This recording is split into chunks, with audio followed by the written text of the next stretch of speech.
How do I get my group to engage more? So we are on part 4 of our series on tips how to get my group to engage more. I'm Louise from OTGrow, and welcome to our group YouTube channel. So here we discuss tips, tools, and techniques to make you an incredible group facilitator. All right, so today we are on tip number 4. If you haven't seen the others, I encourage you to go and listen to them. They are small things that you can do that will have a very big impact, and that will ensure that your group members are engaged. All right, so let's jump into the 4th tip. The 4th tip is get the group moving. And sometimes that means literally saying to the group, let's stand up and just shake ourselves out. And of course, often that creates a little bit of a buzz and people get moving. You can even say, everybody just make a noise and a movement, and you'll immediately see people start re-engaging. They're aware of each other.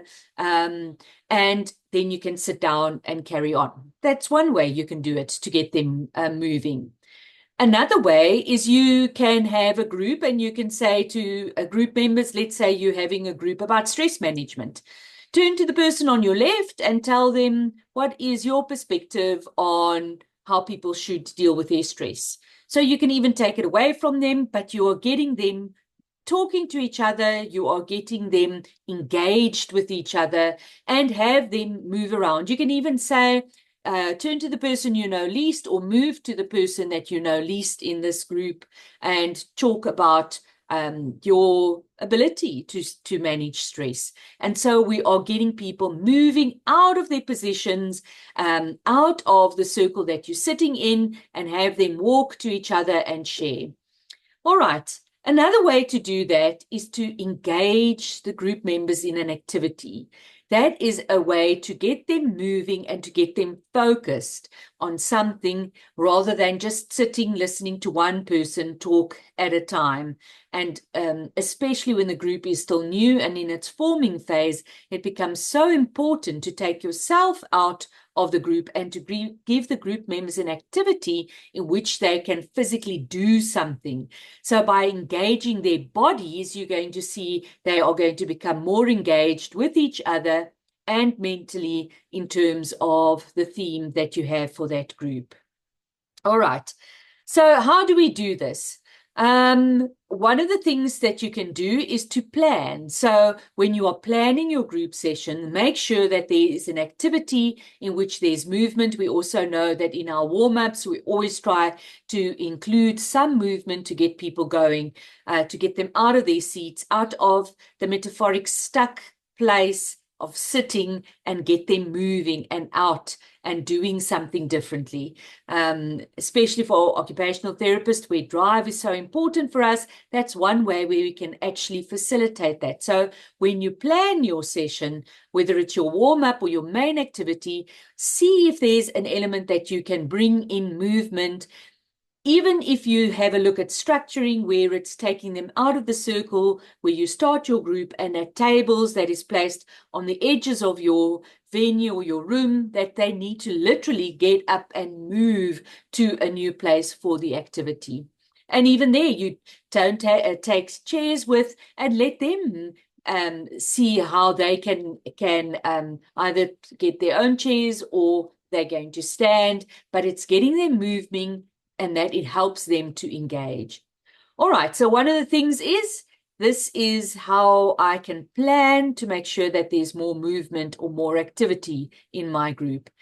The other way to go about doing it is to really be in the process, in the moment, and when you see an opportunity, that you actually see, how can I incorporate an activity in this so people can really experience it in their bodies, because that's going to make them more engaged.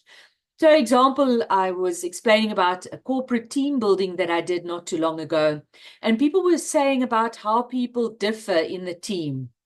So I'm saying, yes, but people have different priorities and people have different ways of going about their tasks, and how do we incorporate that in a team?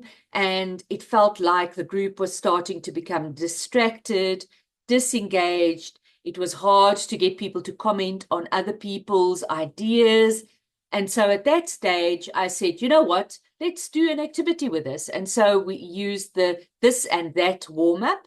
So I'm sure you're familiar with it, where we say, are you going to choose option A or option B? And you point to two different sides in the room, and people have to go and stand at the option that they choose. And so immediately in that setup, I said, all right, in your work, are you more people focused or more process focused? And people went to go and stand at how they tend to have focus in work. And then you encourage people to talk in their groups. What is it about preferring people to processes in the one group? They'll discuss it and they'll be engaged. And in the other group, what is it about processes and not people? And so there is engagement. But there's also movement happening. And then you change it to the next one. Are you somebody for me time or we time in group and in teams? And again, point to different places in the room. The group members have to walk there. And when they get there, they're engaged with each other around the options that they selected or the choice they made.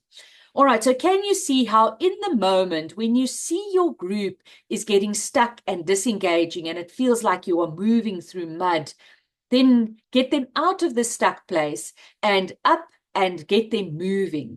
You can incorporate it even throwing a ball, and everybody has to say an associated word that comes up. So in terms of, let's say you're having a boundaries group and you're just seeing people are getting stuck and people are saying, well, you know, what are boundaries or whatever? All right, stand up. We're going to do association. Every time you get the ball, you have to say the first word around boundaries that pops into your head. And so we get them engaged, we get them moving. So that is one of small tip that you can either plan or just be alert of in the moment. How do I get my group moving so that they are more engaged? All right. I hope this tip helps. Please give us some feedback, some comments or questions below, and let us know how it's going for you. Tell us if it's made any difference in your group in terms of the engagement of group members. All right. So happy facilitating, and I'll see you again next week.